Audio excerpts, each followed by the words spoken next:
నిన్న కేటీఆర్ మాట్లాడుతున్నాడు, ప్రజలు తినే ప్లేట్లో మన్ను పోసుకున్నారు కాంగ్రెస్ని గెలిపించి బీఆర్ఎస్ని ఓడగొట్టి అని.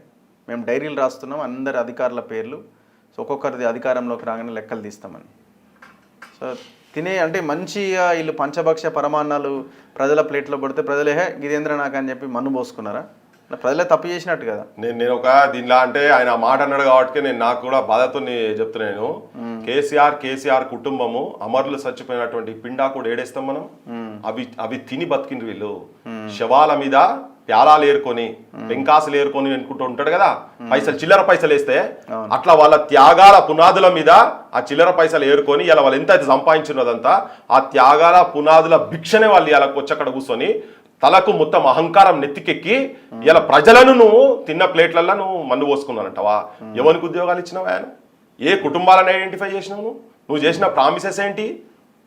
మొత్తం తెలంగాణను నిలువెల్ల మొత్తం సర్వం నంటరుగా రేప్ చేసి గ్యాంగ్ రేప్ అంటారుగా నీ కుటుంబం మొత్తం తెలంగాణను సర్వనాశనం చేసి మీరు అకౌంట్లలో పైసలు బిల్డప్ చేసుకొని నీ రాజకీయ పార్టీ ఇక్కడ కాకుండా తెలంగాణ వాదాన్నే సర్వనాశనం చేసి బయటి రాష్ట్రాలలో కూడా ఆస్తులు సంపాదించుకొని నీ పార్టీ విస్తరించేటందుకు ఇవాళ ఆంధ్రోళ్ళు ఇంకా తెలంగాణలో కాంట్రాక్టర్లు కావచ్చు దోపిడీ చేస్తున్నటువంటి వాళ్ళల్లో నువ్వు వాటాలు పంచుకొని కనీసం విద్యా వైద్యాన్ని కూడా నువ్వు విముక్తి చేయలేకపోయినావు కదా కార్పొరేటీకరణకు.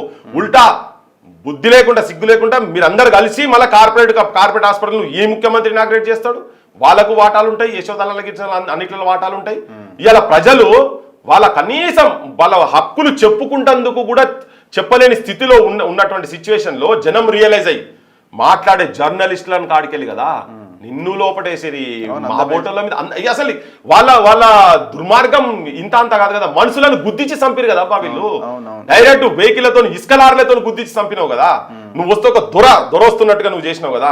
దానికి తిరగబడి చేస్తే అరే అసలు తెలంగాణ ప్రజలకు సోయి ఉంటే ఇవన్నీ రికార్డ్ చేసుకోవాలి. యువతరానికి వీళ్ళు ఏ భాష మాట్లాడుతున్నారు అనేది రికార్డ్ చేసుకోవాలి.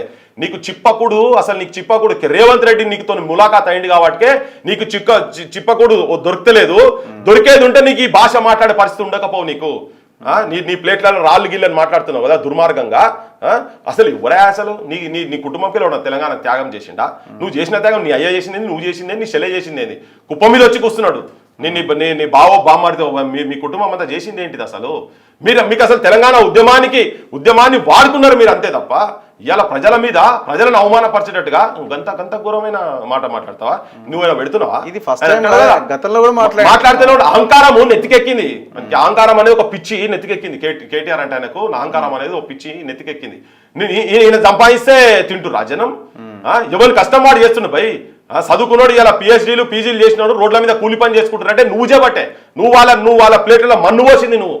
కేసీఆర్ నీ కుటుంబం జనం చిప్పలలా ప్లేట్లలో తినే ప్లేట్లలో మన్ను పోసినావు. వాళ్ళ కష్టానికి వచ్చేది కూడా వస్తలేదు కదా. నువ్వు రిక్రూట్మెంట్ లేవా, మన్ను లేవా, ఏం లేవా? రైతులకి నేను అన్నం పెడుతుండా?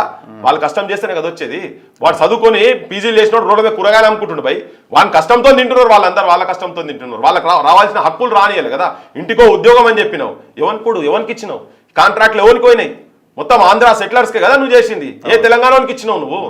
ఉల్టా ఈ భాష మాట్లాడుతుంది, జనం లోపల రిజిస్టర్ అవుతుంది. ఇటువంటి వాళ్ళని అసలు రాజకీయంగా పర్మనెంట్ గా భూస్థాపితం చేయాలి తెలంగాణ ప్రజలు. సో